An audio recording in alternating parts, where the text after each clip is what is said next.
जिंदगी के तवील अलुमर सफ़र में बाज़ लम्हे, बाज़ फैसले, बाज़ लहजे, बाज़ औकात, बाज़ गुनाह और बाज़ अमाल हमेशा के लिए एक अक्स एक तस्वीर यूं कहे कि मंजिल तक पहुंचने का एक जरिया बन जाती है। ऐसी तस्वीर, ऐसा अक्स जो सिर्फ हमको नजर आता है, ये ज़मीर ये दिल जिंदगी के हजारों करोड़ों लम्हों में एक बार जरूर सर उठाता है और चीख चीख कर हमको बताता है कि फलां वक्त फलां जगह तुम्हारा किया गया फैसला, काम, इरादा किरदार सही नहीं था। फलां जगह तुमने किसी का हक खाया, किसी का इज्जत नफस मजरू किया, किसी की इज्जत का जनाजा निकला। हम वो बदकिस्मत जनरेशन है जो हर गुनाह, खता, जुल्म और हर नाइंसाफी को सिर्फ दूसरों से मंसूब करते हैं। हम मजलूमों के लिए आवाज उठाना अपना हक समझते हैं, हम जालिमों के खिलाफ जेद को फर्ज समझते हैं, लेकिन करते नहीं। सिर्फ सोचने तक हम पक्के मुसलमान और मजलूम के हमदर्द हैं। हम कभी अपने अंदर नहीं झांकते कि हमारे दिल में, हमारे नफस में भी कहीं न कहीं एक काफिर और एक जालिम मौजूद है। हम भी किसी के लिए फिरौन से बढ़कर है, हम भी किसी का हक दबा के रखे हुए हैं। हम भी किसी की बेचैनी, तकालीफ और रोने का सबब और जरिया है।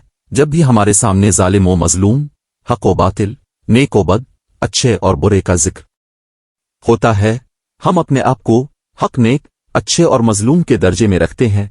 कभी आईने में खुद को जालिम, बातिल, गुनहगार और बुरा नहीं देखते। लोग कहते हैं मुआशरा नाइंसाफी से खराब होता है। मैं सोचता हूं मुआशरा खुद एहतिसाबी के ना होने से खराब होता है। हमको हर किताब में, हर तकरीर में सहाबा किराम रिज़वानुल्लाह अलैहिम अजमीन के ज़माने का इंसाफ पढ़ाया जाता है। हम कहते हैं उन अजीम हस्तियों का मुआशरा बेमिसाल था क्योंकि वहां इंसाफ था, वहां फैसले हकदार के हक में होते थे, जिसमें कोई शक नहीं। लेकिन हम कभी ये नहीं बताते कि वो अजीम हस्तियां खुद एहतिसाबी में भी अपने मिसाल अब थे। चाहिए अकेले में हूं, मजमूई में, जहां कहीं भी उन हस्तियों से अगर कोई खता होती तो बरमला इसका इजहार करते, मुआफ़ी मांगते और खुद को गुनहगार समझते और खुद को एहतिसाब के लिए पेश करते। लेकिन उनके मुकाबले में मैंने आज तक कोई मर्द मुजाहिद ऐसा नहीं देखा जो कह सके कि हाँ मैं गलत हूँ, हाँ ये मेरी गलती थी, हाँ मैं गुनहगार हूँ, मुझे सजा दीजिए, मुझे मुआफ कर दीजिए, मुझे बख्श दीजिए।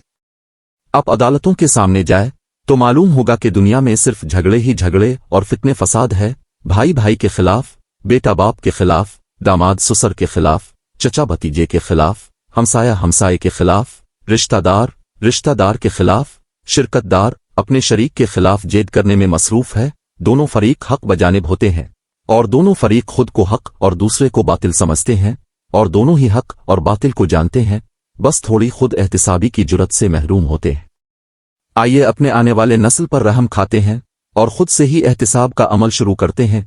नफस और जिस्म को अल्लाह के अदालत में हाजिर करते हैं और जहां जहां हम जालिम का किरदार निभा रहे हैं, जहां जहां हम जालिम के ओहदे पर फाइज हैं, जहां जहां हम दूसरों के हक पर काबिज हैं, उनसे मुआफ़ी मांगते हैं, उनको अपना हक अदा करते हैं, इनसे अपने किए हुए जुल्म की तलाफी मांगते हैं।